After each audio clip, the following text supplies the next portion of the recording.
Hi, welcome to Online Learning with Loyola School of Adult and Continuing Education. I'm going to do a little work on signing in and some other things. You've got an account with Loyola School.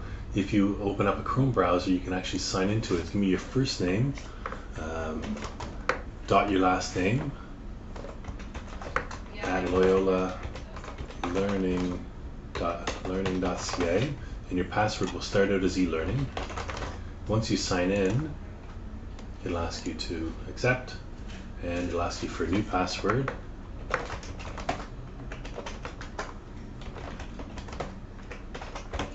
Please write your password down somewhere. We can't. Oh, I didn't match, sorry.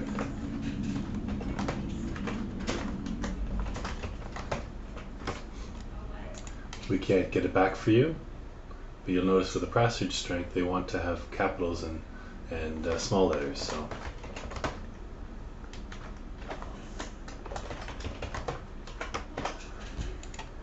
we can reset your password for you, we can get it back for you. Okay, so signing into Chrome actually gives you kind of nice things. It gives you apps as in your Gmail and your Google Drive, a nice place to store stuff, Google Docs, Google Calendar, all the kinds of stuff there. Okay, so I'm going to come back to that in a minute.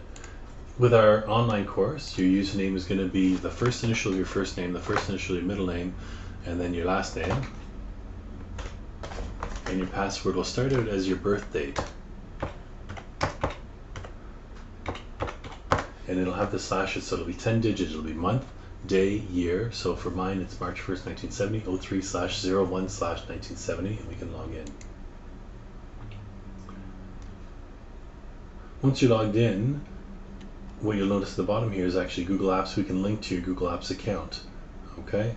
And it's only to the Google one with Loyola Learning. It's going to want to go back to your J.A. Scott, but it's actually, remember, it's going to be John, your first name, dot your last name, at loyolalearning.ca, and whatever your password you changed it to.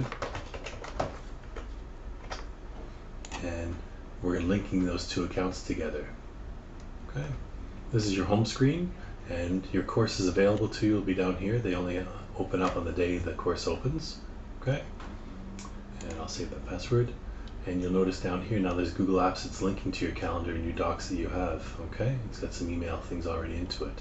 If I'm in a course, and this is just an example of a course, within courses there's often Dropboxes, and Dropboxes are places where you're handing in assignments. And when you hand in an assignment now, you can actually link to your Google Docs. So if you had a Google Doc, you can add a file and a link right from whatever Google Docs you have. Okay, I didn't have any Google Docs created, but they can be right from there. So that's why it's really nice to have it. I'll give you a quick little tour on Google Docs and from Google Drive. I know this is a long video, sorry, but it gives you some of the basics. In Google Drive, you can create new documents, whether they're Word documents. Okay, first time you go through a couple of things. You can create a new Word document, and it's just like using Microsoft Word.